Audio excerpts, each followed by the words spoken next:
I don't want them to gain another yard. You blitz all night. If they cross the line of scrimmage, I'm going to take every last one of you out. Jokic, long pass. Harris has it, and he puts it away. Oh, what a pass. Peyton Manning to give Smiling. Going deep. Oh, he's got Thomas. Goodbye. Touchdown. 63 yards, Peyton Manning. Favre with Levens behind him. 4th and 6 for the 31. Blitz is on. Favre hit as he throws. Pass is going to be incomplete. Denver holds. Denver's going to win it. Oh, baby, they're going to win this thing. Are you kidding me? Live from Lakewood, Colorado, broadcasting from the Colorado Media School studios, it's sports with Staxxx and Shaggy. You can stand up and salute in Denver. And you got the world champions that live in your town.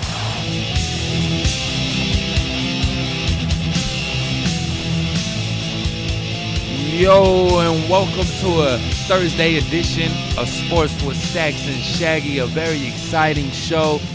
We got some NBA action kicking off on the big screen.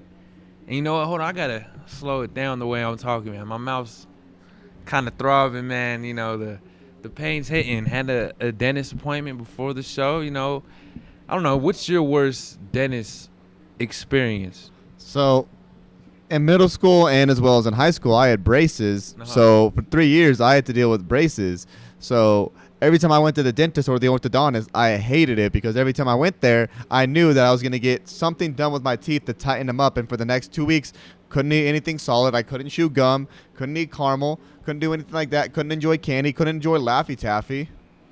Yeah, man, I had braces a couple years back, and you know, man, I tried to beast mode it. They advised me not to eat all these hard foods and chips. And, man, I was beast moding it. I was taking them down. But then in the end, you know, you regret that because it hurts your gums. And so, you know, I had to learn the hard way. Or it pulls the braces off. It pulls them off the thing, and then you have those things, like, going around. And then they tighten it back up, and you could feel the thing on your teeth. Feel that squeeze. pressure, yeah. Yeah. Or the worst one was the spacers. Remember when they put those rubber bands in between your teeth to get ready for the braces? Mm-hmm, yeah. Oh, those were horrible. I didn't get the bands on mine. I didn't get the rubber bands, bro. Really? Yeah. That's like my first week. Oh, wait, no. I think I probably got mistaken in what you were talking about because I did have rubber bands, but I'm thinking of we're totally on two different tracks. Bands. Yeah, the rubber bands that actually go on there. You're thinking bands that make good dance. That's the rubber bands I was thinking about. Shout out UCJ.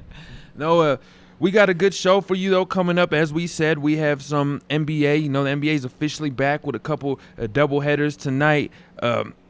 We got some bubble watch, you know, to go along with that NBA talk. Last night, the top 100 wrapped up, so we'll critique a little bit of the top 10, some NFL news for y'all. And, you know, it's Thursday. We do a little bit Throwback Thursdays. We're going to hit it, though. But before we start the show and get into a groove, we're going to hit it off with some headlines. Some things going on in sports today that will make your brain fall out of your skull. Because I've got nothing here. You're giving me baseball and hockey, and I got my keister blowing in the wind. It's sports. All around the clock. Sports all the time. That's the concept of the news. Oh, that's never going to work. That's ridiculous.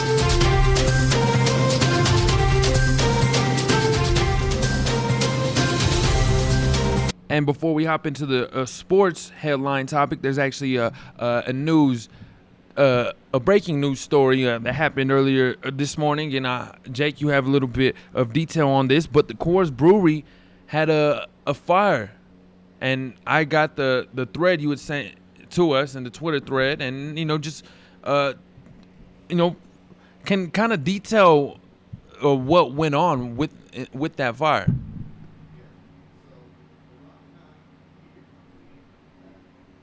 My bad. The Rocky Mountain Beer Company that has been around since 1978 seemed to have a fire on, as I'm trying to pull up the sites. That way I can actually pull up the stuff on it. But operations have been unaffected. There's no serious casualties, no serious injuries.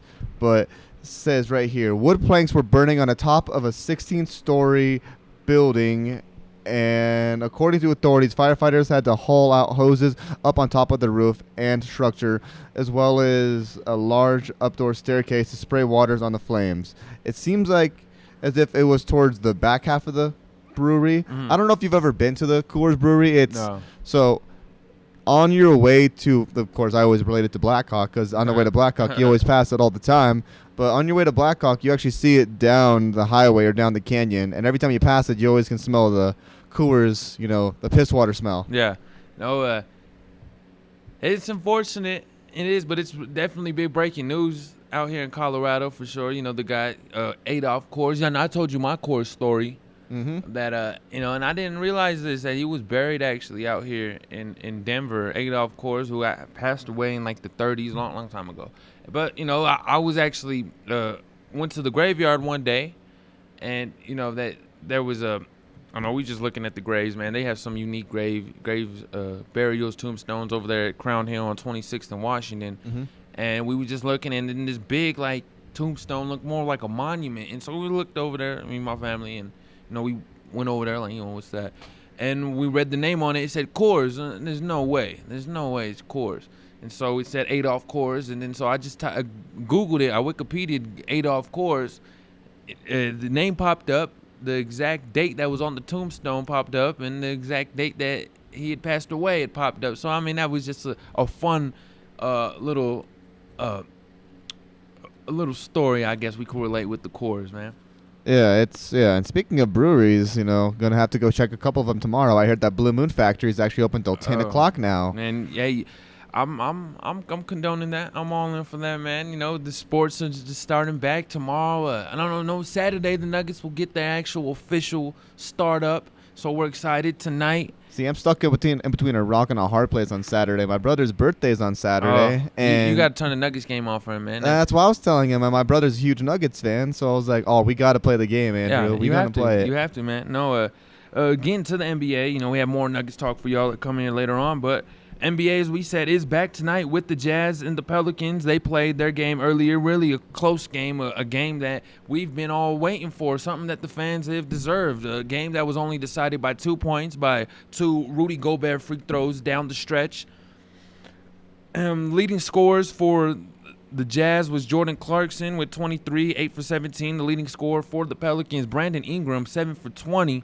He scored 23 points, but not on the most efficient shooting. Went 7 for 8 at the free throw line, and also getting a shout out by his, I don't know if you remember his NBA comparison, Kevin Durant, in mid-game, getting a shout out on Twitter, going on the lines of KD tweeting out that number 14 is something different, and really is ironic because when you watch Brandon Ingram, his game looks somewhat almost identical to Kevin Durant's. Now, him saying somewhat different, now it's different to everyone else besides KD. He's seen that somewhere along the lines, But with Brandon... I have to add this in. I'm sorry. With us talking about Brandon Ingram, and I was listening to Gunna today, you can't tell me that Chase Young and Brandon Ingram mixed together look a little bit like Gunna. Like, if you mix Brandon Ingram with Chase Young, you don't see Gunna? No.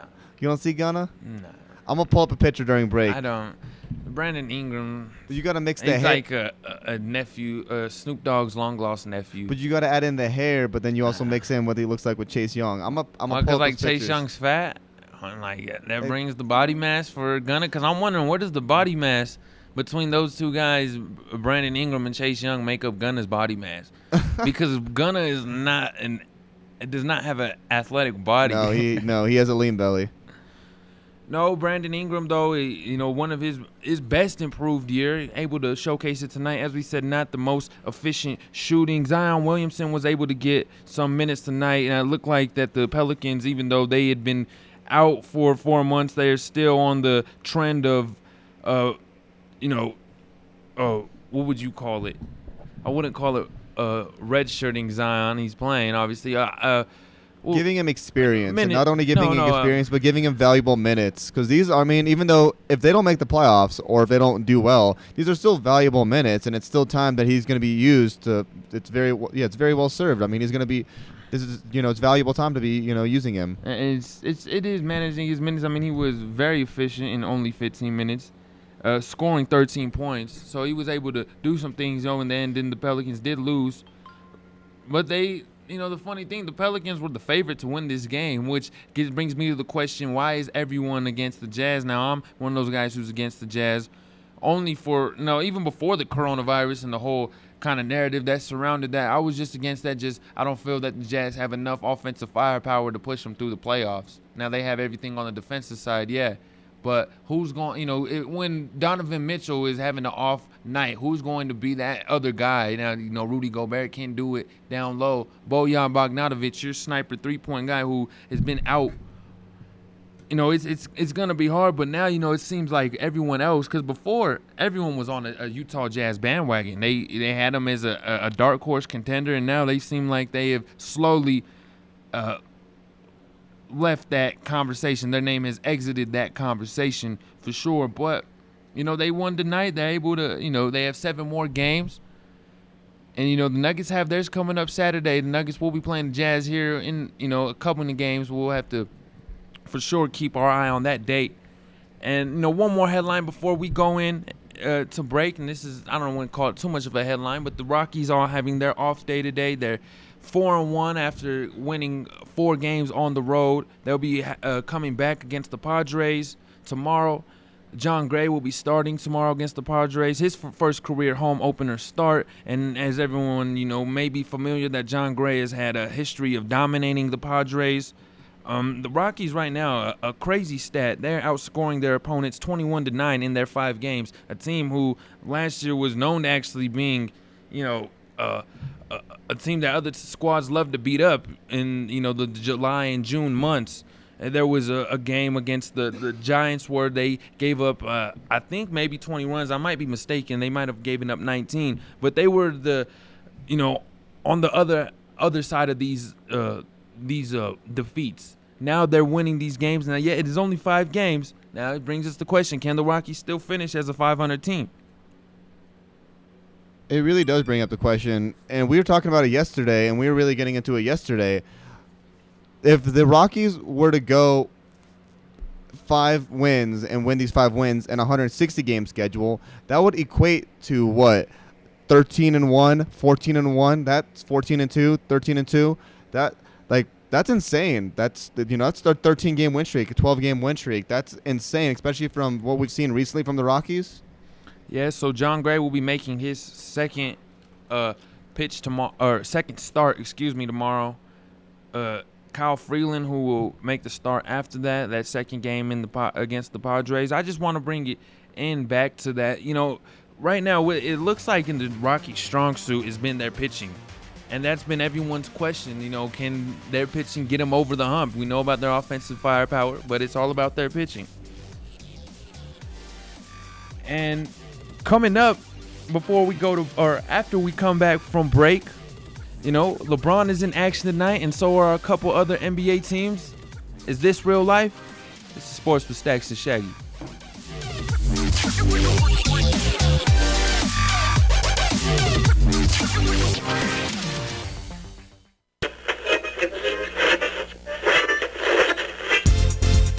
Hey Colorado sports fans, you're listening to GoMileHigh.com, a student-operated station live from the Colorado Media School studios here in Belmar, giving you a different perspective on all things current. Stop torturing yourself, man!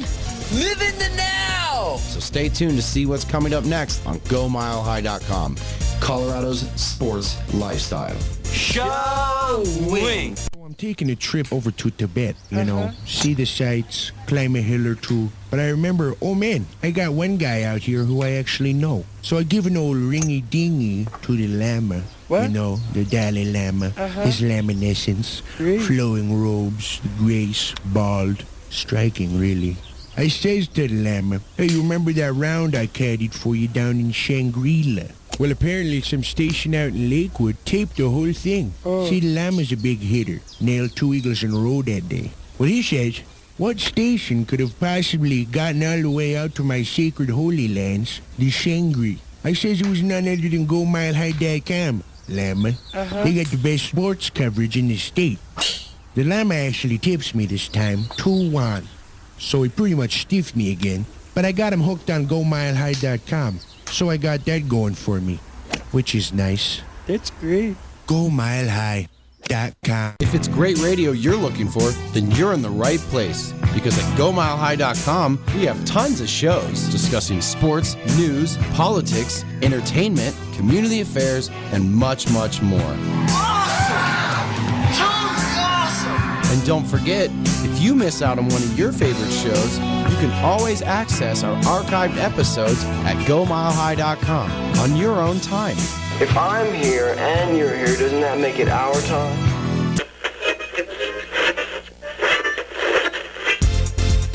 Hey Colorado sports fans, you're listening to GoMileHigh.com, a student-operated station live from the Colorado Media School studios here in Belmar, giving you a different perspective on all things current. Stop torturing yourself, man. Live in the now. So stay tuned to see what's coming up next on GoMileHigh.com, Colorado's sports lifestyle. Showing. Go Mile High, your college radio for sports, movies, and games. Run by students, for students, and more. Let's see what they can do here from the 5. Sports news, live games, and discussions about just about everything. Disney turning their rides in their parks into movies. So close so many times, and to have that snatched away. Come and join us every day for your favorite shows, only at GoMileHigh.com.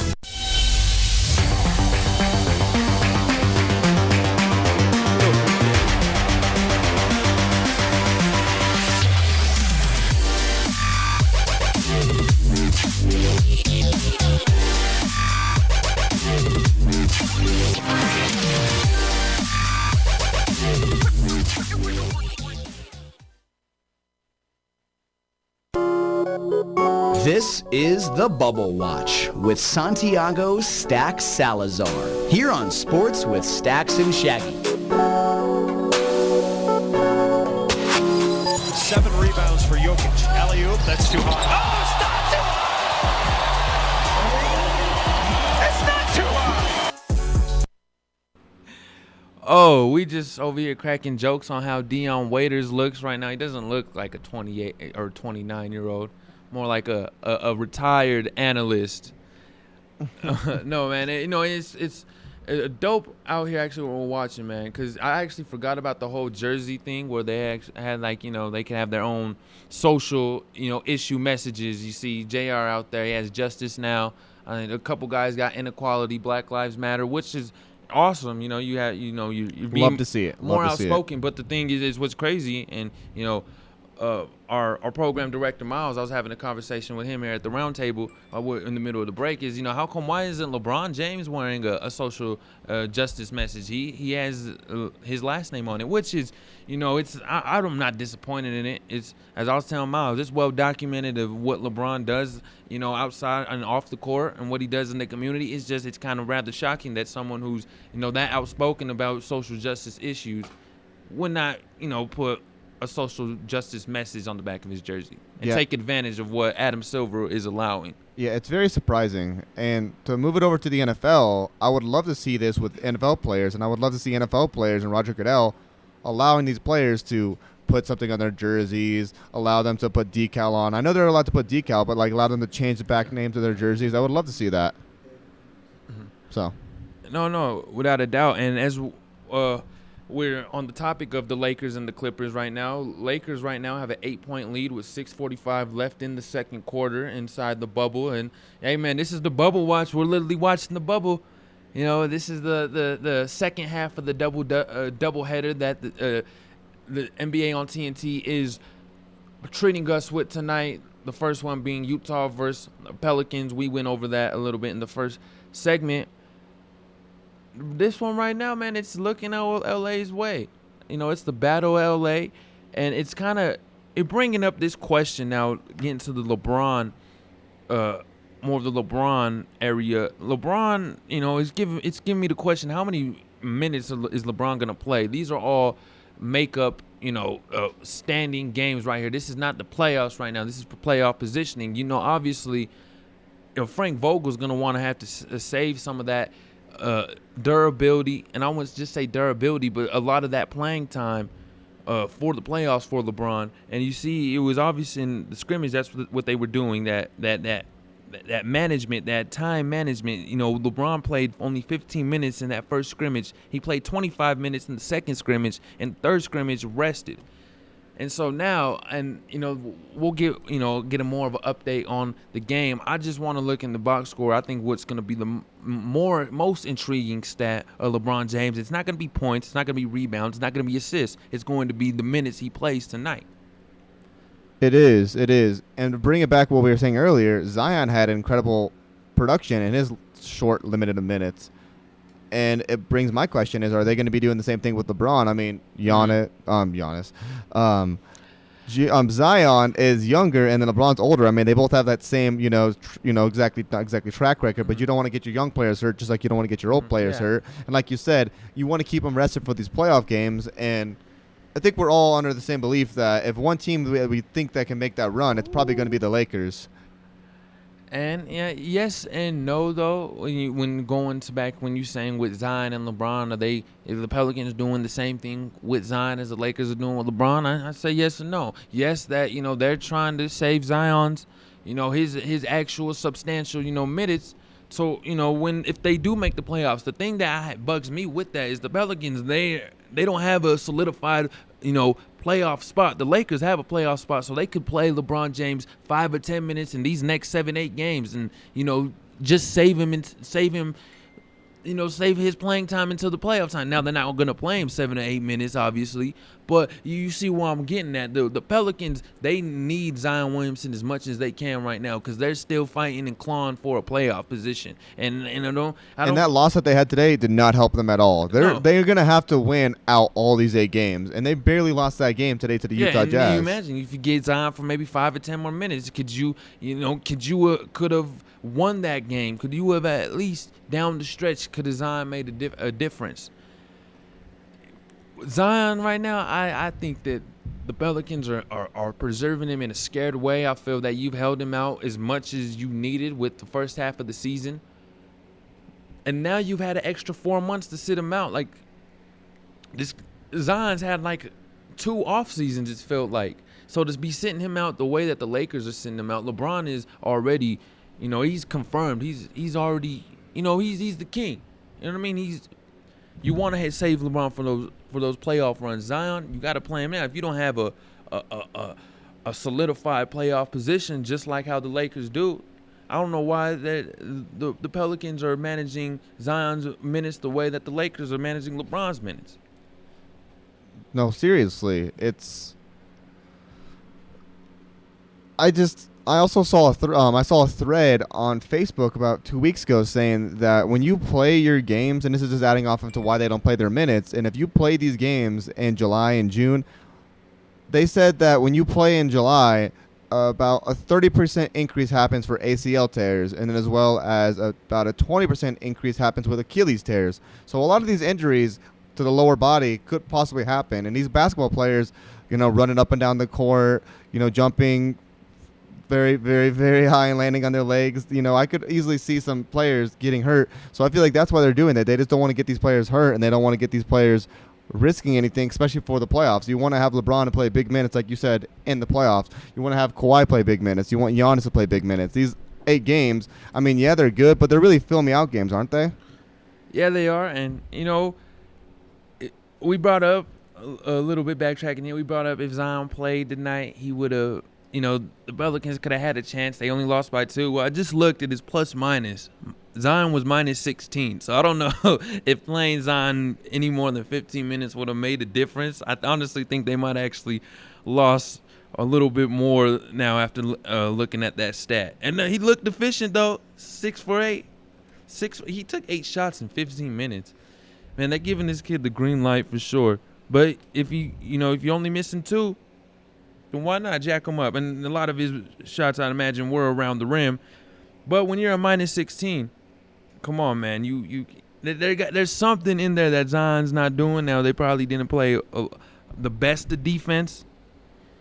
But, minus 16, that's not going to – I don't know. That's not going to help you guys in the long run by any means. No, it's not. At all. And it seems like that's probably why they probably pulled him out. I mean, he was turning the ball over. He wasn't playing exactly his best basketball. The box score says two turnovers. He had an assist, but did not get a rebound. All right, now that's disappointing. Very surprising. That's disappointing. And I mean, if you're a guy who has athletic, feet just like Zion Williamson, man, we don't want you just to be slam dunking the ball. You got to go out there and get some boards. You got to bring that hustle. Zion, yeah, you were known for your dunks and all that, but, man, you have physical intangibles. Man, you have one of the highest verticals, and the vertical is just not used for dunking on people. It's used for getting the boards and, Dennis Rodman and people. That's a joke. Zion Williamson should not have 0 rebounds in 5 minutes of play. Yeah, he had it in 15. I can see why they took him out. Oh, that's definitely the reason for the negative 16, score. Mm-hmm. It's very interesting. It's very interesting. Another thing about that game is the Utah Jazz, even though they pulled away and won in the fourth quarter, they were down for predominantly the whole game. In the beginning of the game, they were up 23-21. Whole game, they play catch up. Very end of the game, Utah Jazz come back and win. Yeah, they didn't get a lead till 4 or 5 minutes left in the fourth quarter. Now, going back to Zion, I don't want to be too hard on him. Jordan Clarkson for the Utah Jazz was the leading scorer, but he had a plus-minus of -15. So just throw that stat out there. Zion Williamson, I'm big on you just like everyone else, but, man, when you're out there and you have the vertical ability that you do, you have the leaping ability you do, you cannot only get 0 rebounds. You didn't even get 1. Come on, man. You got to get 1, man. Come on. Especially against the Utah Covids. Yeah. Hey, Brady, Gronkowski, Shaquille Barrett, only a couple superstar names on the Bucks, and they just keep bringing more in after the signing today. Find out who that was when we come back.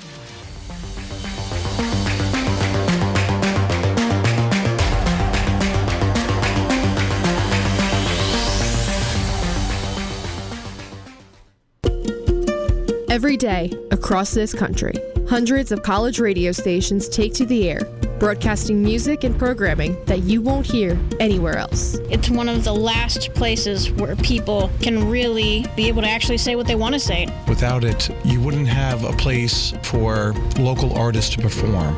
Certain people need to have a chance, a fighting chance, and college radio is that place for it. College radio changes the lives of those who are involved with it and can change those who listen to it too. This is where we start out, from getting all this great experience working in college radio. It makes you want to work in real radio. College radio means finding yourself. It helped me find what I wanted to do in not only school but in life. So support college radio by continuing to listen to this station and supporting the students who make it happen. College radio, now, more than ever. A message brought to you by this station and the College Radio Foundation. For more information, please visit collegeradio.org.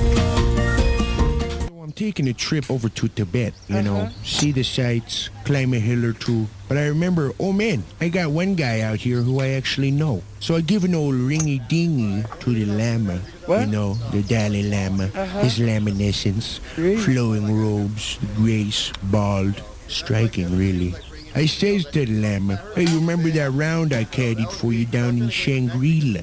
Well, apparently some station out in Lakewood taped the whole thing. See, the Lama's a big hitter. Nailed 2 eagles in a row that day. Well, he says, what station could have possibly gotten all the way out to my sacred holy lands, the Shangri? I says it was none other than GoMileHigh.com, Lama. They got the best sports coverage in the state. The Lama actually tips me this time, 2-1. So he pretty much stiffed me again. But I got him hooked on GoMileHigh.com. So I got that going for me, which is nice. That's great.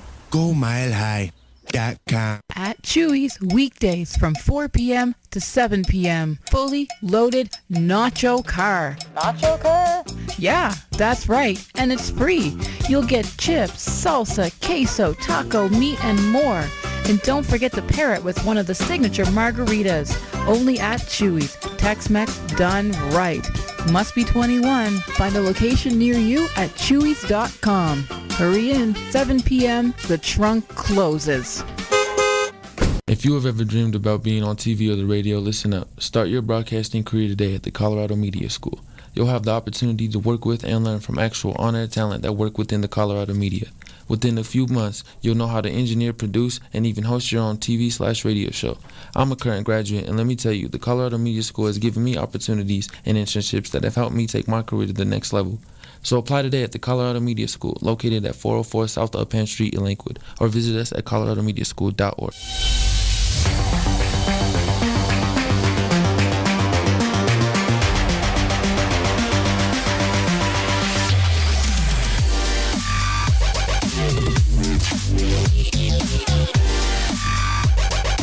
51-46 with 3:54 left here in the Lakers versus Clippers in the first half. Right now, I don't know, man. Feels really weird. It kind of feels like the first time when sports went away, and it just feels so weird to actually get them back, man. I keep saying this, Staxxx. It feels like time paused in March, and it feels like we're finally starting back where we left back off in March. Someone finally pressed play. Exactly. Someone finally pressed play. Remember Rick and Morty season 1, episode 10, when they like freeze time when they have that party? No, hey, I heard Rick and Morty's a fabulous show. I watched a little bit of it. I don't watch it like episode by episode. If I see it on an Adult Swim, I'll catch it. I love a Rick and Morty. Here Paul George taking Anthony Davis here on isolation. Oh, is that going to be? It's a turnover on Paul George now, and we're going to bring it back to some football. We'll get to that basketball later. Now, as we teased before the break, the Bucks bringing someone in that can, help Brady, and it's not as much in the pass game. Well, maybe this guy has some elusiveness, but LaShawn McCoy going down to the sunny Florida, joining the likes of the Gronkster and Tom Brady, TB12. Now, obviously, there's some weapons on that Buccaneers offense before those guys arrived. Now, LaShawn McCoy, last year, he's Super Bowl winner. We got to put that on his name. Super Bowl winning LaShawn McCoy. Didn't play an ounce of snaps in the playoffs. Like I said, Super Bowl winning LaShawn McCoy. Come on, man. We act like he wasn't. With not one playoff snap as a Chief. Man, well, we act like he wasn't the most dominated running back in like 2013, 2014. Yeah, what is it, 2020? Come on now. And then he never was able to get what he wanted. Come on. He's a guy who deserves to get a Super Bowl ring sitting on the couch. I give a guy that. Come on, a guy who had to play with a Chip Kelly, dysfunctionality. Come on now. I'll recognize that Super Bowl win from LaShawn McCoy for sure. Oh, so I'm going to move it over to Bucks talk, actually. Here. I actually like this signing. You look at the Buccaneers running backs right now. You have Keyshawn Vaughn and as well as Ronald Jones II. These are good, probably B, C-level running backs. I won't even put them at B-level running backs. Yeah. I put them at C-level running backs, possibly D with Keyshawn Vaughn. Well, LaShawn McCoy is like a C-level running back. Well, now he is. He used to be an A-level running back, but now he's a C. So they probably are going to do a running back by committee where I see them having, LaShawn McCoy out there with passing situations and first and second down situations. You have Keyshawn Vaughn out there, or Ronald Jones for protection situations or short yardage situations. Keyshawn Vaughn can catch a lot out of the backfield, or catch very well out of the backfield, doing that very well so in Vanderbilt, having 30 catches actually his senior year. So, and you look at that and you're like, 30 catches in college. Well, that's only 12 games that they're playing, and he's playing against very, very talented competition in the SEC. So what you're telling me is the signing of LaShawn McCoy is not, 100% sure thing that LaShawn McCoy makes the roster. I'm saying it's not a 100% thing that he makes the roster, but I think it's a great move for the Buccaneers, getting them another talented running back in their arsenal, and as well as a running back that they can use in multiple different facets. Well, not even that, just a running back who has the experience, the knowledge. I mean, you're building championship pedigree over there that the Buccaneers have none. Like before Tom Brady had a signing there, the Buccaneers didn't have 1 ounce of championship pedigree on that squad. So maybe Shaquille Barrett with that Super Bowl 50 ring, but the Buccaneers actually have the worst winning percentage out of all 4 major sports organizations. They have the worst winning percentage out of all teams at .387. Hey, Tampa Bay. The Bucks know how to shine. And anytime you bring up a loser stat like that about the Buccaneers, you got to bring that up. But I'm pretty sure 0-26 to start their career off. I'm pretty sure that we're not going to see those Bucks that we're accustomed to. We're going to see more of a 2003 John Gruden kind of Bucks. Now, Opposite. Then they're going to have that, star-studded defense, Derek Brooks, Warren Sapp, John Lynch. No, they're going to have that star-studded, washed-up, a little bit too much detergent on them offense this coming up season. And all right, you got a 43-year-old quarterback tossing passes to young bucks like Godwin and Mike Evans, and a 33-year-old, or how old is Gronk? He's 32. 30. Oh, he's only 30. Yeah, he's only 30. He just, you think he's that much older than he is because of all the injury history. I don't think that. I just feel like he's been playing forever, man. The Gronkster.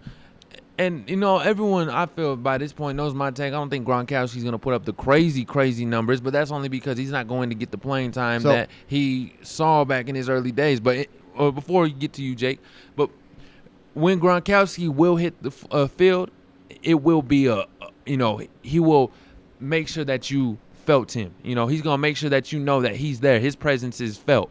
So, pulled up his stats. LaShawn McCoy last year had 101 rushes for 465 yards and 4 touchdowns. Take a deeper dive. He had 4 games in the first 4 games that he had 10-plus touches. And then after that, he only had 10-plus touches twice. And that would be in Week 7 when he had 12 touches for 64 yards. And then in Week 12 when he had 11 touches for 39 yards. That was all with the Chiefs? Yeah, that was all with the Chiefs. His highest actual running yardage was Week 1 when he had 81 yards. After that, he didn't even touch 60 yards once. See, and LaShawn 60 yards once, actually. He touched it in Week 7 when he rushed for 12 yards. Him playing in Kansas City was honestly match made in heaven, because you bring him back with Andy Reid, his old coach. He's playing in a system of where defenses are going to be on their heels. They're going to be expecting the pass more than the run. So when, defenses are expecting the pass, that opens up the run. So, those nice games, what you say, 12 carries for 64 yards, those games, I'm pretty sure Patrick Mahomes was balling with his arm. And they opened up that run game for Damian Williams, LaShawn McCoy, and those other backs. Those games that he had, the 12-plus rushing one, was the Denver win when they beat the Denver Broncos 30-6. Oh, man. 36, that was that one. And then the other one was when they played against New England. LaShawn McCoy had 11 carries for 39 yards. You brought that Denver defeat. I don't remember it. You know why? Because great champions and great radio personalities have short-term memory. And I don't remember what you're talking about, bro. I don't know what you're talking about. I don't remember that loss. Yeah, well, it was 36. I don't know. But anyway, going on to it. I don't know what you're talking about, man. His last game was Week 13 of the regular season. Had 6 attempts for 16 yards with a long of 7. Didn't get targeted in the passing game. Had a 2.67 yard average when he ran the ball. His average for the year was 4.6, which if you look at it, not that bad of an average. But that's 4.5 yards per carry. But he tailed off towards the end of the year, and you can't tell me that he didn't tail off towards the end of the year. I mean, you could say what you say if they have Damian Williams and they were using him. LaShawn McCoy got hurt. Well, he still tailed off. And yes, I like this move for the Bucs, but I think Bruce Arians is going to have to use him in a different asset. And I go back to 2015. My bad to interrupt you, but you go back to 2015. You remember when Bruce Arians ran that 2015 Arizona Cardinals team? Their running backs were old Chris Johnson and David Johnson. They utilized both of those running backs. Chris Johnson had 900 yards rushing that year, and as well as 7 touchdowns. If they can utilize them very well in that offense, because that offense is a very pass-heavy offense, a lot of vertical routes, a lot of deep crossing routes, a lot of deep fades, a lot of deep corner routes. They're going to get the running game open with all these passes and with all this weaponry up front. They're going to get some runs open. I just don't want to see LaShawn McCoy get hurt. No, and that's your point. I think that's actually the biggest point right there when you're saying you don't think he's going to last down the end. Well, this is not a 24-year-old LaShawn McCoy playing in Philly. This is however old he is, I'd imagine, in his 30s. This is a back half 32. Of a back half of his career, LaShawn McCoy, a guy, it's in history, guys who hit that age, and that's kind of what's the average life capacity for an NFL player? 4 years? Average 3 years? life capacity of an NFL player is 3 to 4 years. The average life capacity for an NFL running back is 2 to 3 years. And so right now, LaShawn McCoy has surpassed that 5 times. He's coming into his 9th, 10th year. Mm-hmm. Come on now. You should be expected that this guy cannot play through a whole 16 game season. So, giving him the money that you gave him, obviously the veteran minimum, but to have the expectation that he might dwindle down towards the end, I think that you don't play LeSean for the first couple of weeks or as much as you would like, and you save him for the end because LeSean McCoy, I don't care, 32 or 22-year-old, still find a way to get it done as long as you just don't give him the longevity. Yeah, this is a running back we're talking about that has over 10,000 yards rushing and 73 touchdowns for his career. Those are pretty good numbers. I don't know if exactly I put LeSean McCoy in the Hall of Fame, but definitely some good numbers. And he was part of that dream team, that 2011 dream team, that Eagles team that went 8-8. Super Bowl aspirations. Vince Young is the backup quarterback. Yeah, that was not no dream team. That was like a miracle on turf or something. That was not no dream team. Who was on that squad? Mike Vick. Yeah, Deshaun Jackson, Jason Avant, Nnamdi Asomugha, Vince Young. Oh, Vince Young was a backup. That was the one that called it the dream team. Was Vince Young, Nnamdi Asomugha. You had Asante Samuel. Was Brian Westbrook retired yet? I mean, he was gone. He was gone by then, wasn't he? Yeah, he was gone. Yeah, he was gone. Brent Selleck, you said. Brent Selleck was there. Brent Selleck was there. Brent Selleck is actually he's actually one of my favorite players in the NFL. I love Brent Selleck. Evan I like Mathis. the way he plays. Evan Mathis. You remember Evan Broncos, Mathis? that Broncos guard. Yeah, he was on that team as well. I think Dawkins. Riley Cooper was on the gone. team. Oh yeah, no. Riley Cooper was on the team. Yeah, we don't talk about Riley Cooper. We don't talk about Riley Cooper over here or condone anything he does. No. Stay in school, kids. Don't act like Riley Cooper. No, by any means, no, man. Now, getting into it, you was talking about former Broncos Evan Mathis before we go to break. This was a name of note, and this is actually a guy who caught Peyton Manning's last touchdown. Now, it wasn't really an official stat. It went to his second. He caught it on a 2-point conversion. But Benny Fowler getting signed by the New Orleans Saints today. Now, is it a guarantee? Will he have a guaranteed roster spot? No, but whenever the guy who caught Peyton Manning's last touchdown pass gets another job, we gotta put it down. A 2-point conversion, not touchdown pass. Yeah, 2-point conversion. Yeah, 2-point. Either way, last pass. Yeah. Hey, Pat Mahomes, the $500 man, ranked lower than the $10 million man, and we're gonna be back into that next.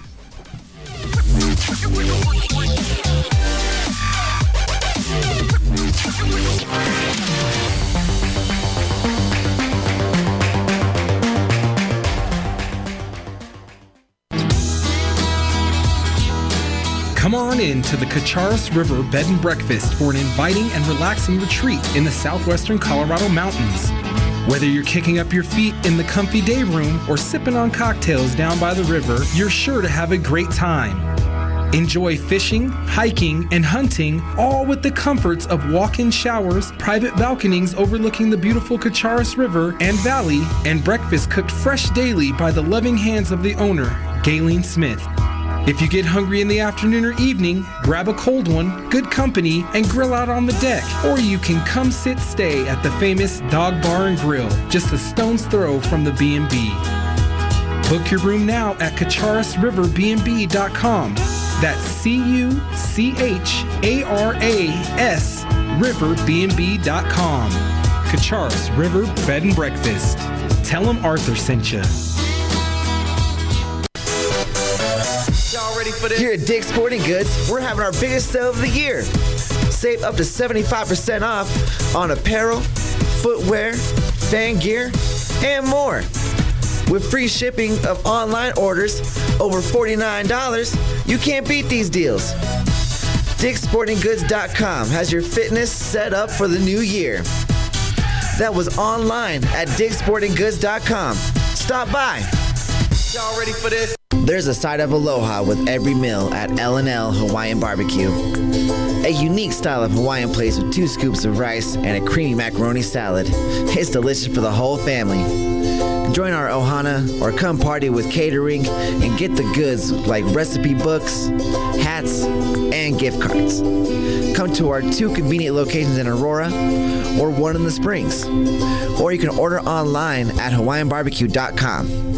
L&L Hawaiian Barbecue. It's back. The $12.99 buy one get one only at Olive Garden. Try our creamy fettuccine Alfredo, hearty spaghetti with meat sauce, or our melty 5-cheese baked ziti. While you're at it, make sure you take a second entree home. With so many choices, how can you go wrong? And don't forget about our endless salads and warm breadsticks. Order online or find one of our convenient locations near you. Olive Garden. When you're here, your family. Your summer just got hotter with the $4.99 unlimited buffet at Pizza Hut. That's right, all of your Pizza Hut favorites for only $4.99. Monday through Friday for lunch, and Tuesday night, dive into limitless pizzas, pastas, salads, breadsticks, and desserts. All hot, fresh, and ready for you when you are. So much good food for so little money makes satisfying that Pizza Hut craving so easy.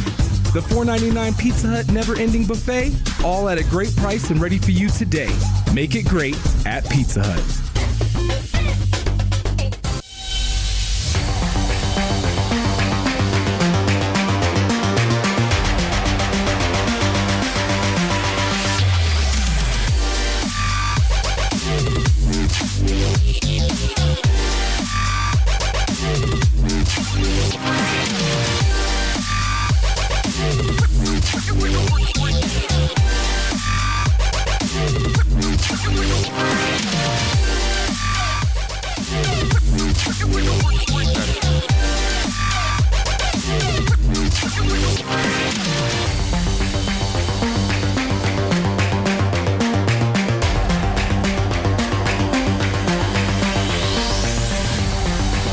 Chris Bosh, a virtual fan out there in the bubble, man. Come on, now they're at halftime. Clippers, Lakers, we'll get that score for y'all here in a minute.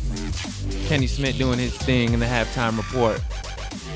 And, you know, we getting back to y'all last night, NFL Network, and actually throughout the week. Before you get into this, my man Staxxx, let me hear what? We were just asking Miles, if you had the money, would you buy yourself a cutout, and how many cutouts would you buy? Oh, a cutout? Oh, yeah, or would you buy yourself a virtual ticket there? Would you buy yourself one? You know, I'd have to see what that experience is like. I had to see the view, you know, like SeatGeek, you know, yeah. You know how SeatGeek gives you like your know what I mean? I think it's going to be something like that. They give you the virtual view on SeatGeek. Yeah, like, I don't know, man. I don't think I would. I don't think I would. Now, you're asking me a question now. If I had billionaire kind of money, why not? Like, what else is there to do with that money, you know? Yeah. I assume that a lot of these people who are those virtual fans have that kind of mindset. You know, what else to do with my money? What else to do with my bread? Because I mean, being a virtual fan and watching it at home, what's really the difference? Just to say that, hey, man, I was on TV as a virtual screen, man. I was on TV as a TV, and it's not really anything like, I don't know, anything too hype to be proud about. But as we were saying, the NFL throughout the week has been listing their top 100 players since Monday, and last night they listed off their top 10, and we got a couple sound bites from a couple of those guys. Everybody thought the Ravens were going to beat the Titans. Everybody. You saw what he did. He ran through all 11 of those dudes.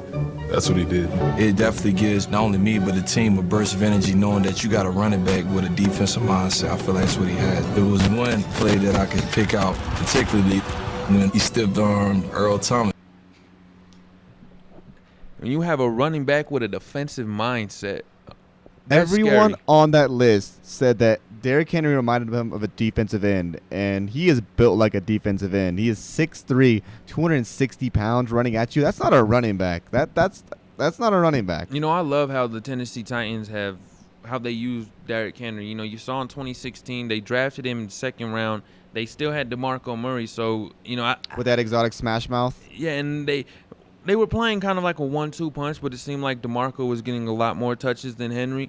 And I think this is what, you know, a lot of, you know, more teams are going to want to start doing is not wanting to play your Derrick Henrys, or I even say your Zeke Elliott's right away to giving them 20 to 30 carries in their first or second year. I would say wait to give them that, you know, to give them that toll, that workload till like their third or fourth year, because then you're going to improve their longevity and they're going to stick around a lot more. Yeah. So you see the problem with Todd Gurley deteriorated just like that after a year or two signing that 5 year. But Todd Gurley's built a lot differently. It's kind of weird to say that, but Todd Gurley's built differently than Derrick Henry. Derrick Henry is a freak in nature. Yeah. Like, it looks like Derrick Henry came out of a lab like J.J. Watt or Gronk did. They're both still getting hit by 250-plus guys every Sunday. I mean, I don't care how they're built or whatever. They're still getting beat up, man. Like, it's ridiculous. And I think that's even more power to Derrick Henry because it's showing that he can at least take more of a wear and tear than Todd Gurley. Now, I don't think he's played as much as Todd Gurley, but he's... Or has gotten as many touches. No, he's going to get there soon. He's going to get there soon, so it's all just a matter of time. Is Derrick Henry going to be a freak of nature throughout his career like a Jerome Bettis, a guy who could play 12 years, or is he going to be more of one of those guys like what is it, Icky? You remember the Icky Shuffle? One of those guys, a one-hit wonder. Now, I doubt Derrick Henry's far from a one-hit wonder. That is pulling it out of the NFL films right there. The Icky Shuffle, that is pulling it out of the NFL films right there. It's Throwback Thursday. You know what it is, man. The Icky Shuffle right there. No, yeah. No, but that Bengals running back. When you have a 99-yard run, I think him and Tony Dorsett, the only two guys in NFL history to have 99-yard runs. You know, well, one of them used speed, the other one used a stiff just arm. Power. Yeah. How many Jaguars did Derrick Henry stiff arm in that run? He stiff armed Miles Jack like 3 times. I know he got a newly acquired Bronco. He got AJ Boye AJ too. Boye. And you know what?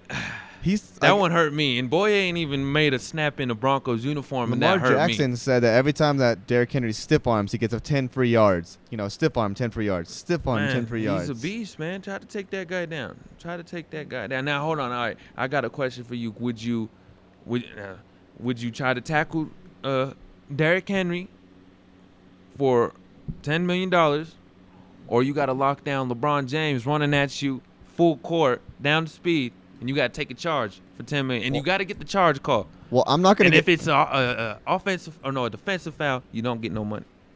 I'm going to say this right now. I don't want CTE, so I'm probably going to go with the LeBron James one. I really could go without the CTE. If I'm going against Derrick Henry, the one thing I'm thinking about right after is, I get the money, but I have a lot of CTE now. And that's, he doesn't get CTE, he gives it. Yeah, I don't know, man. That's CTE is a very sensitive subject. I don't know. You're a very bold guy. You're a very bold guy to say the least. I'm just saying, Derrick Henry's going to give it. I'm not trying to get it. Oh, man. Let me get another soundbite from last night's top 10, actually. My man right here. His tape speaks for itself. His number speaks for itself. And he's a guy that I watched when they played Cincinnati. He made a pick 6 playing cover 0 and playing outside leverage. You know how hard that is. You said you're a guy right there. Now, I'm assuming he's going to be a Dolphin. He's a Jet, definitely. He's going to be a Jet. It's my man Stephon Gilmore, best corner in the NFL right there. And it's crazy because Gilly Lock. He was Gilly Island. Traded from he was traded, or was he a free agent acquisition? He was traded from Buffalo. He was traded, and that's that mastermind. No, it was free agency. It was free agency. It was free agent 4 years, $60 million deal, and at the time it was weird because Belichick wasn't known for giving these players these marquee contracts. He gives Stephon Gilmore this contract. Seems like it's paid off. And you look at him; he's the best corner in the league, and not just the best corner, well, at least ranked according to NFL Top 100. Now we can make our own debate and own discussion. I would want to see what our list of top NFL 100 players would look like, but. And we'll be getting that into that on Monday. And this is pretty much like a player's choice. But out of the player's choice of top 100 players in the league, Stephon Gilmore didn't just make the best cornerback in the league. He made the best defensive back in the league. And second best defender in the league. Yeah, and which is, it's hard to come by good actual elite defensive backs that stay around for, a long period of time. Now, you had your Ed Reed, your Troy Polamalu's.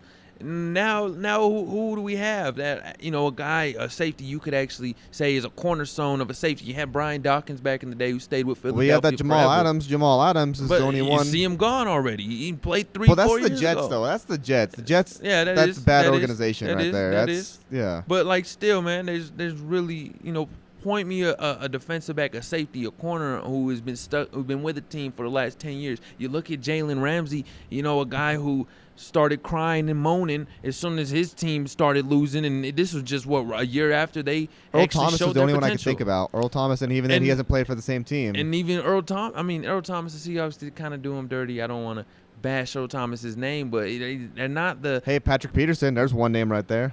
Yeah, Pat. Okay, that's a good one. Since 2011, and I just think it's kind of more like the running backs and the defensive backs are the two positions that don't stick around with the teams. They're the two positions that like to change the most, and receiver. You also got to remember that cornerback is one of the hardest positions to play on the field. You're left on there on an island, and if you get burned one-on-one, like a lot of teams like to run man coverage, you're out there one-on-one with the receiver, and if you don't have the speed, you're going to get exposed. Yeah.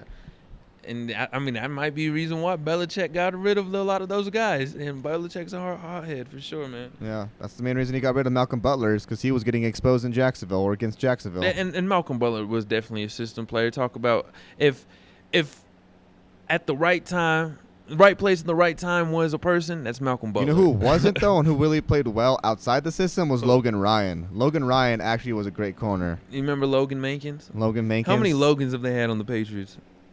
It looked like a team that just have nothing but Logans on their squad. Let me get another soundbite, the last one. You're going to love this one. I know you're going to love this one. National Tight End Day. It's a National Tight End Day. Tight ends all over the league. Let's go with touchdowns. Oh, I love football. Oh, hey there. Hey, man, I've heard that one too many times. George Kittle, you are a comedian, to say the least. Maybe comedy would have been something hey there. Good. It's National Tight End Day. Oh, hey there.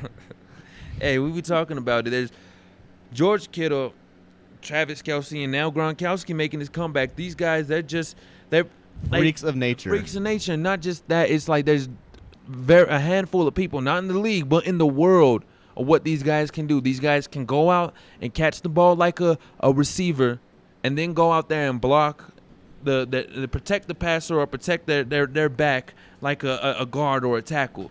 You know what I mean? They're pretty much playing two positions all into one, and that's what the tight end is. But obviously, you see how teams are. Teams will have a tight end for their receiving game, or they'll have a tight end for their blocking.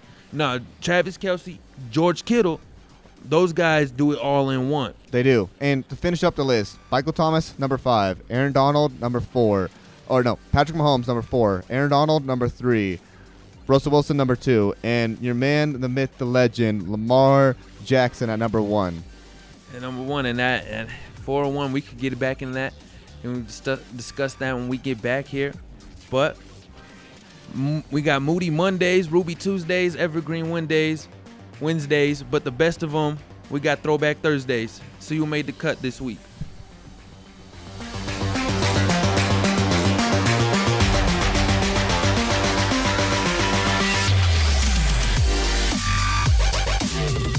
Taking a trip over to Tibet, you know, see the sights, climb a hill or two. But I remember, oh man, I got one guy out here who I actually know. So I give an old ringy-dingy to the Lama. What? You know, the Dalai Lama, his laminescence, flowing robes, grace, bald, striking really. I says to the Lama, hey, you remember that round I caddied for you down in Shangri-La? Well, apparently some station out in Lakewood taped the whole thing. See, the Lama's a big hitter. Nailed 2 eagles in a row that day. Well, he says, what station could have possibly gotten all the way out to my sacred holy lands, the Shangri? I says it was none other than GoMileHigh.com, Lama. They got the best sports coverage in the state. The Lama actually tips me this time, 2-1. So he pretty much stiffed me again. But I got him hooked on GoMileHigh.com. So I got that going for me, which is nice. That's great. GoMileHigh.com. Come on in to the Cacharis River Bed and Breakfast for an inviting and relaxing retreat in the southwestern Colorado mountains. Whether you're kicking up your feet in the comfy day room or sipping on cocktails down by the river, you're sure to have a great time.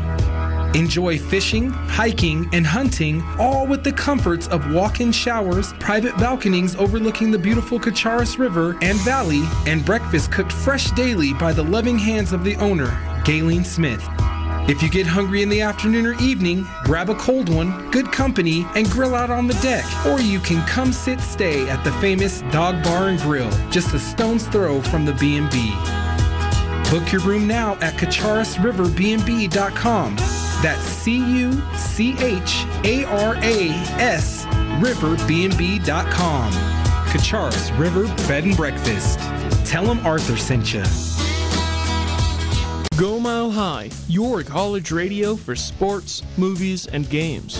Run by students, for students, and more. Let's see what they can do here from the 5. Sports news, live games, and discussions about just about everything. Disney turning their rides in their parks into movies. So close so many times, and to have that snatched away. Come and join us every day for your favorite shows, only at GoMileHigh.com. March Madness is almost here. The only place to watch is at the Library Sports Grill and Brewery. We know just what you need to wind down from your stressful week. Take a seat, watch the game, and let us serve you delicious food and drinks at our sports bar. Whether you like stouts, porters, IPAs, or pale ales, our brewery in Laramie will keep you coming back for more. Find us at 2nd and Custer or online at thelibrarybrewery.com. Don't lie to your mom. Tell her you're at the library.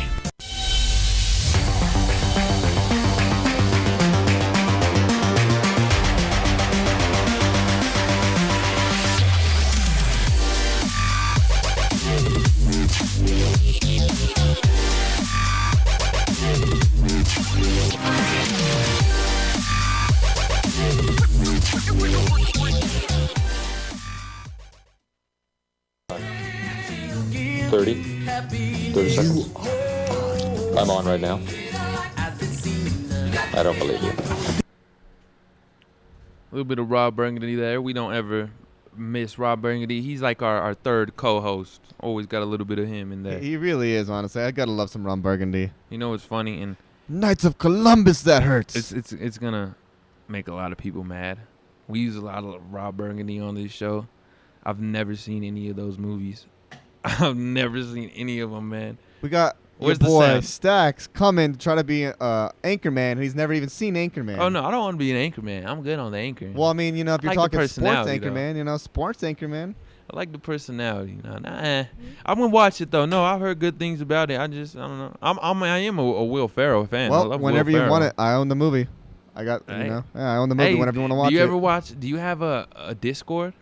Discord? You know how you could like that app you're talking about, Discord, the one that you can do a watch party and whatnot. Oh yeah, I used Discord for when I play franchise on Madden. Yeah. I used to get on there so that way I could talk to all the people and set up my games, dude. Yeah. That's a good app. We got to get a watch party going, Rob Burgundy, for sure, man. Oh, we do. For sure. Throwback Thursday. We're gonna knock this out real quick. And then after this we got some more coming in the NBA. Lakers and Clippers just made it back from halftime. But Throwback Thursdays, man, and, kicking it off with some throwback. Well, I don't know if we have some sound to play under it. If not, alrighty. But today, we're just throwing some birthdays. Terry Crews, someone we referenced on the show yesterday. Baby back. 51 years old today. On the Everybody Loves Chris. Everybody hates Chris.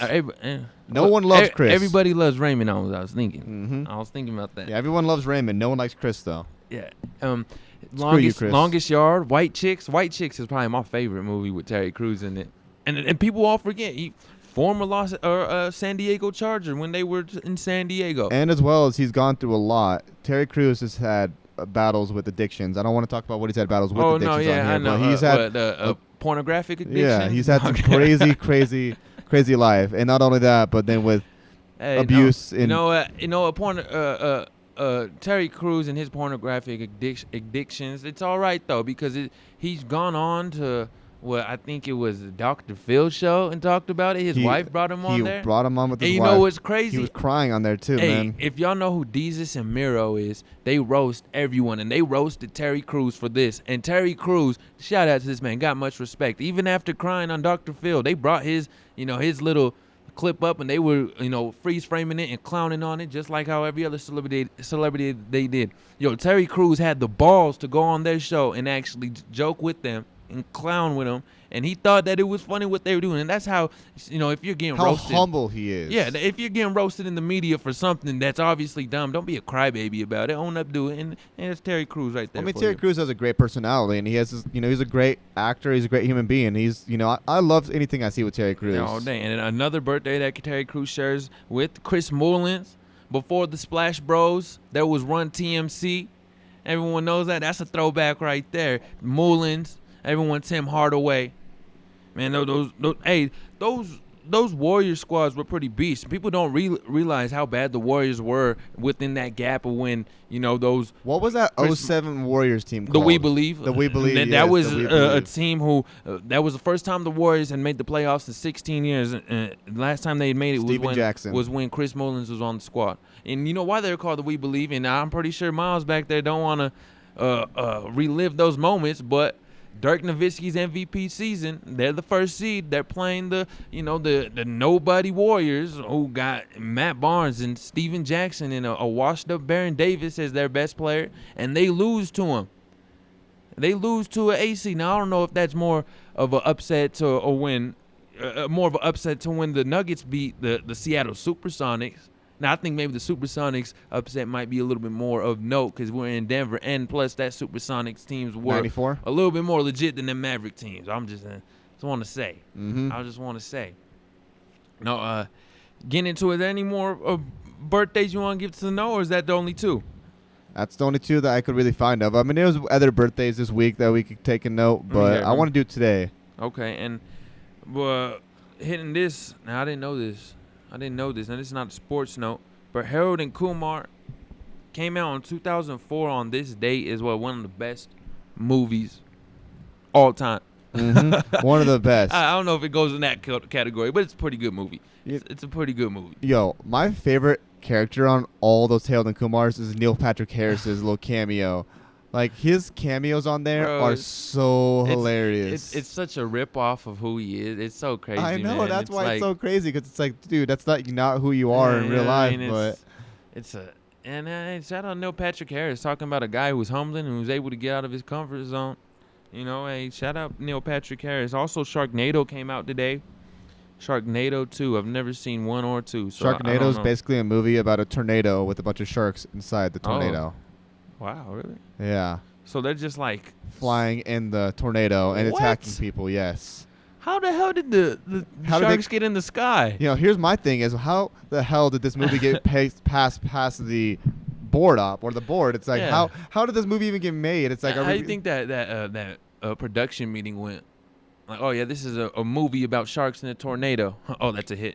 I mean, Sharknado. Man, they have Sharknado 5. Oh my. Sharknado set, bro. Yeah, people love these movies. I've seen up to 3 because when I was a kid, I used to be addicted to shark movies. I gotta watch one at least. I gotta watch one, man. And then like the covers do them, or you can't tell me that the covers aren't cool. You could tell someone was trying to like make a knockoff Jurassic Park and just did underwhelmingly terrible, man. And hey, we're gonna have to bring Sharknado down here sometime and watch the movie. We're gonna have to, man. All right, I'm gonna hit you with some tremendous and some terrible throwbacks, Jake. What? You got some tremendous and terrible throwbacks for me? I got a couple. Well, this is not exactly a throwback, but I wanted to get into this because this is actually who I believe is the best coach in NFL history. Let me hear. And he actually passed away on this date in 2007, and that is Bill Walsh, the creator of the West Coast offense. Originally originated in Cincinnati with Paul Brown's team, transitioned over to the 49ers and winning 3 Super Bowls in the 80s before retiring and having his team win the year after he retired as a coach. Yeah, R.I.P. Bill Walsh. If he'd been alive today, 89 years old, 76 when he passed, and 07, 13 years to date. He, to this day, has wrote the best NFL book for how you want to run a team. This book is called The Winning Edge. They've only made 2,500 copies. It is one of the most hardest books to find in NFL history. Right. I have a copy of it, or not copy of it, but I have a link to it on my phone, and I go through it every once in a while. There is everything on that book of how to run a team, how much you want to pay players, what you're supposed to do in training camp, what you're supposed to do for certain drills. It's how to literally run an NFL franchise. I gotta get into that, man. Gotta get into that. All right, Jake giving us our tremendous throwback for Thursday. Now, before we go to break, I'll give you our terrible throwback. And this is dating way back, man, to 112 years ago. I think 113 years ago. Now, the Notre Dame Fighting Irish.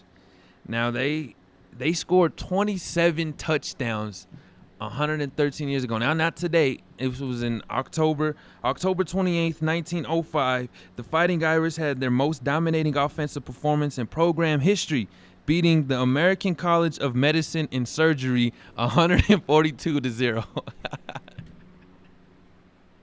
Now, that's a terrible throwback because what the hell is medicine? A bunch of doctors and, nurses out there playing against. You want to hear something crazy? You know what that made me think of? So my grandpa, his senior year, on average, his team scored 70 points, and on average, they gave up 6 points. So literally every game they would win. And he showed me in his yearbook, every game they'd win like 80-6, 70-3, 80-12. It was insane. So as soon as you said that, I was like, wow. Look at this one, man. Notre Dame put up 27 touchdowns in a game that only lasted 33 minutes. That breaks down to 4.3 points per minute. That's so terrible. Could you imagine being the fans in the stands? Like, especially if you're going for this medical team, you're just like, what are we watching? Bro, 10 different players had multiple scores, led by Bill Downs' 4 touchdowns. There was even one period during the game in which Notre Dame had scored 10 touchdowns in 8 minutes. Bro, so they scored 80 points. Yo, so no, they didn't score. What the hell? They looked at Patrick Mahomes. 8 touchdowns in 10 minutes. How much they looked at Patrick Mahomes, and they're like, how when Patrick Mahomes scored those 4 touchdowns in the second quarter against, the Raiders, they were like, hold my beer. Hey, hold on, wait. So my math, I just got completely wrong. I said 8 touchdowns in 10 minutes. I did 8 times 10, so I got a little 7, bit of 56 dyslexia going on back here. No, so 56 then, right? 56. Oh man, 56 points in 10 minutes. And these pictures, man, they don't look like they just got done playing a football game. They look like they got them just like filing their taxes or something. They just like, well, I'm pretty sure one of the teams just got done doing that. I'm pretty sure one of those guys on the roster was a tax filer. No, man, this is I don't know. Yeah, I'm putting this in a terrible throwback because there's no way that a college of medicine and surgery should be competing against what we now know as one of the best collegiate programs. It has one of the most historic, one of the most history behind it. But I don't think in 1905 people knew what the University of Notre Dame was going to become. No, I don't think anyone knew what the Fighting Irish were going to become. Like you said, one of the most historic franchises in college football. Definitely top 10. Can't write the story of college football without putting Notre Dame in there. Just like you can't write it without putting Nebraska in there. No. And, well, we're getting to our end right here, man. But before we come back, we got a little bit of updates on what was a great day in the world of sports, bringing some sports that we love back. This is Sports with Staxxx and Shaggy.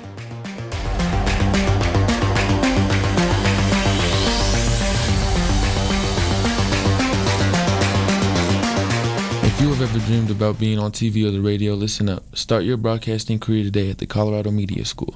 You'll have the opportunity to work with and learn from actual on-air talent that work within the Colorado media.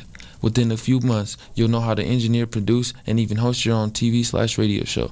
I'm a current graduate, and let me tell you, the Colorado Media School has given me opportunities and internships that have helped me take my career to the next level. So apply today at the Colorado Media School, located at 404 South Uppan Street in Lakewood, or visit us at coloradomediaschool.org. I'm taking a trip over to Tibet, see the sights, climb a hill or two. But I remember, oh man, I got one guy out here who I actually know. So I give an old ringy-dingy to the Lama. What? The Dalai Lama, his laminescence, flowing robes, grace, bald, striking really. I says to the Lama, hey, you remember that round I caddied for you down in Shangri-La? Well, apparently some station out in Lakewood taped the whole thing. See, the Lama's a big hitter. Nailed 2 eagles in a row that day. Well, he says, what station could have possibly gotten all the way out to my sacred holy lands, the Shangri? I says it was none other than GoMileHigh.com, Lama. They got the best sports coverage in the state. The Lama actually tips me this time, 2-1. So he pretty much stiffed me again. But I got him hooked on GoMileHigh.com. So I got that going for me, which is nice. That's great. GoMileHigh.com. At Chewy's, weekdays from 4 p.m. to 7 p.m. Fully loaded nacho car. Nacho car? Yeah, that's right. And it's free. You'll get chips, salsa, queso, taco, meat, and more. And don't forget to pair it with one of the signature margaritas. Only at Chewy's. Tex-Mex done right. Must be 21. Find a location near you at chewies.com. Hurry in, 7 p.m. The trunk closes. There's a side of aloha with every meal at L&L Hawaiian Barbecue. A unique style of Hawaiian place with 2 scoops of rice and a creamy macaroni salad. It's delicious for the whole family. Join our ohana or come party with catering and get the goods like recipe books, hats, and gift cards. Come to our 2 convenient locations in Aurora or one in the Springs. Or you can order online at hawaiianbarbecue.com. L&L Hawaiian Barbecue. Y'all ready for this? Here at Dick's Sporting Goods, we're having our biggest sale of the year. Save up to 75% off on apparel, footwear, fan gear, and more. With free shipping of online orders over $49, you can't beat these deals. Dick'sSportingGoods.com has your fitness set up for the new year. That was online at Dick'sSportingGoods.com. Stop by. Y'all ready for this?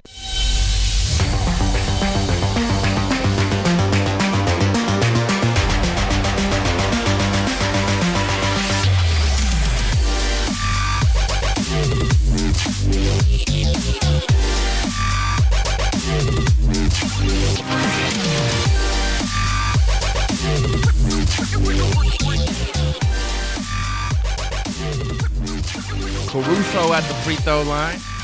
Probably the best headline in the game right now. No, man, this is Sports with Staxxx and Shaggy. You can find us at Twitter, Amato_is_ballin', on my man behind the glass, Shaggy, at Jake_Shadler. You can find us at Gold Mile High on Facebook, goldmilehigh.com, and at Gold Mile High on Twitter. Or don't forget our Twitter page, Sports with Staxxx and Shaggy, where we be posting our shows and we be posting interesting stuff all the time. How am I going to forget the biggest social media outlet, man? Man, thank you for the reminder. 4 total followers, the biggest one. And we had, this is a big day for us. Basketball is back in full swing. Right now, the Lakers losing to the Clippers by 6. Landry Shamet attempts a 3. That's off back rim. Rebounded by Kuzma. After the Lakers were up for most of the game, too. Yeah, they're down by 4. But, that was Paul George who went on a scoring tear in the third. Right now, Kawhi Leonard, who has 22 points, he's the lone star on the court right now for the Lakers. But we have 4:21 left in the third. And right now, we're just taking away from this game. We see this battle of L.A. to open up the NBA restart between these 2 teams. And this kind of been the topic of discussion. This has been the topic of discussion, way back since, October, even when Kawhi Leonard signed with the Clippers, who was going to be the better team coming out. And now tonight, as we see, we're getting that small sample size of what this rivalry could look like down the stretch. And right now, the Clippers, they're getting the best of LA. I mean, these are 2 teams that are jam-packed with superstars all over the place. But personally, I'm going with LeBron and Anthony Davis. Just why I think the Clippers do have an edge themselves is you look at the defensive depth that they bring. You have guys like Reggie Jackson, guys like Patrick Beverley in the backcourt, who complement Paul George and Kawhi Leonard on the wing. Zubats, he's not a pushover. He's a young, good post interior big. But Paul George, he went on a tear in the third quarter, scoring 20 points tonight. He's 7 for 12, 4 for 8 from downtown. And you can just tell some of these guys, they're feeling comfortable. This is something that they've been missing for 4 months. Now with LeBron, as I brought up earlier, LeBron, he's not having the best night, and could that be with load management and why they've only played LeBron 24 minutes through 3 quarters? Well, only 24. That's that's only a minute away from the most minutes he played in one of the 2 scrimmages he played. He played 2 scrimmages, one 15 minutes, one 25 minutes. He played 24 minutes tonight. Now, we were bringing up earlier in the show, is it a good idea to load manage LeBron's minutes during this, this playoff, kind of like finding the positioning? It's not necessarily the playoffs yet, but during this 8-game stretch, is it good to load manage LeBron's minutes? Or should you have him out there and, play as much as he can, make sure that the Lakers lock in that first seed. Now, LeBron tonight not having his best game, 9 points, only 3 for 12, 1 for 4 from 3. But as we know how LeBron does it, he's a facilitator. He has that Magic Johnson in him. 5 assists tonight. Anthony Davis is the team's leading scorer. And, kind of what we saw with Jordan Clarkson earlier in Utah. He might be the team's leading scorer, but very inefficient tonight. Anthony Davis only 5 for 14, shooting below 40% from the field.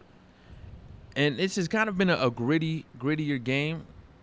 But when you got Wasn't this supposed to be the Kobe game? This was supposed to be the game that they played when Kobe passed away, because this was supposed to be played that week after, wasn't it?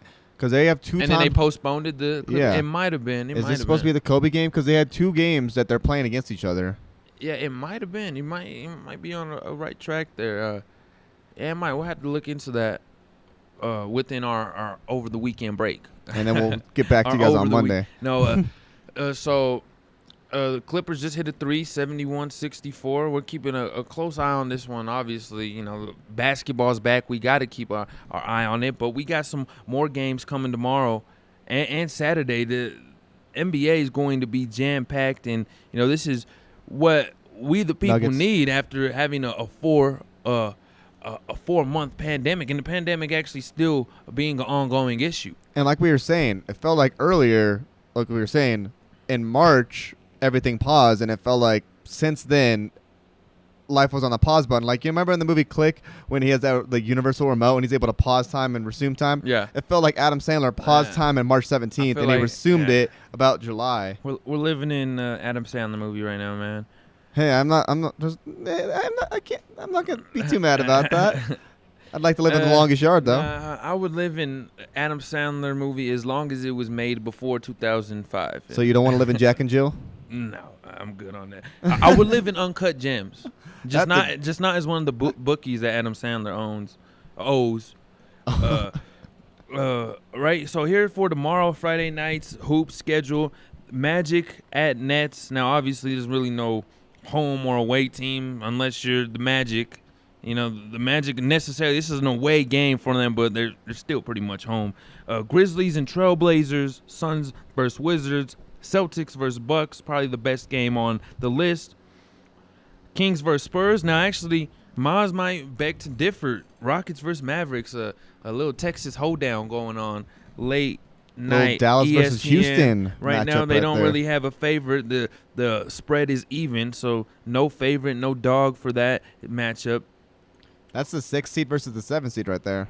And you know what? The game that's going to be exciting me the most, those Celtics versus Bucks, to Eastern Conference. I'm going to say I would hold my tongue when saying powerhouses when referencing the Boston Celtics. These guys who've lost. This is a squad that lost to the Spurs and the Detroit Pistons at home. And when you're supposed to be a powerhouse, now I understand the Nuggets, they lose to the Cavaliers and the Pistons, but that's on the road. Now you have I wouldn't really put the Celtics as a powerhouse. I mean, they're a great team, but do they really have marquee players that you would? Yeah. I mean, Jason Tatum? Yeah. Jaylen Brown? But are they really like? Jason Tatum blocked LeBron in his rookie year. Yeah, well, he blocked LeBron in his rookie year, but Patrick Beverly blocked LeBron. I mean, come on. No, but Jason Tatum was more of like an in-your-face block. Patrick Beverly was like help defense sneak up on you. That's like someone running up, punching you when you're not looking and running away. That was Patrick Beverly's block. But now Patrick Beverly, by far, he's a phenomenal defender. I just feel like the Celtics are still a younger team, and I feel like they have a lot more to go. They remind me a lot of the Nuggets out of the East Coast. Oh, no. Nuggets are way better. Well, I'm saying with the way they, the young squad. Yeah. Oh, the young squad, yeah. I think, and it's hard to really debate because Brad Stevens, he's a good young coach, man. Oh, and, he is. You talk about, and Danny Ainge, you see how he's able to. Kemba Walker played great for them this year. Yeah, and, people were sad when Kyrie left, but why would you be sad? You get Kemba Walker, who's pretty much the same exact player with a better attitude and less off-the-field stuff. With one less ring, mm-hmm. And I mean, Kemba Walker has probably just as nice as handles as Kyrie. Maybe not as highlight flashy. reel, flashy, but he can still get the job done. He's I want to say an efficient scorer, but he's who is at the point guard position. Outside of Steph. Outside of Steph, yeah, he's something else though. He's not really a point guard. He's more of a number 2. No, he's a two-way guard because he can play off the ball. He don't need the ball in his hands to score. And then you see over the years he's been able to facilitate. Now when you have Draymond Green, who's been playing like a point forward, you don't really need to have the ball in Steph's hands to facilitate the offense. He just runs off screens. And to be honest with you, Steph came in the league as a 2-guard. He didn't come in the league with a lot of point guard skills. He came in with just, knowing how to shoot the rock. Nothing more than that. And, having a little bit of handle and flash to him. But but Saturday night is the big game as us in the Denver local market will be looking forward to before we leave off. Nuggets versus Miami. Now that game is going to be televised on Altitude. The Nugs, hopefully we see if we can throw Bobo there in this 8-game stretch, but we're going to be starting these 8-game stretches off with the Nugs playing the Miami, man, and I'm just really excited for it. I hope it hurries up soon. Hopefully MPJ's mind's on the game and not on the coronavirus conspiracy theory. And so if you want to catch that game, make sure you wake up early because it's an early one at 11 on Saturday. Nuggets are favored right now, -2. But we're going to have to get out of here, man. You can check us out Monday through Thursday. This is Sports and Staxxx and Shaggy. We're going to see you next Monday, baby.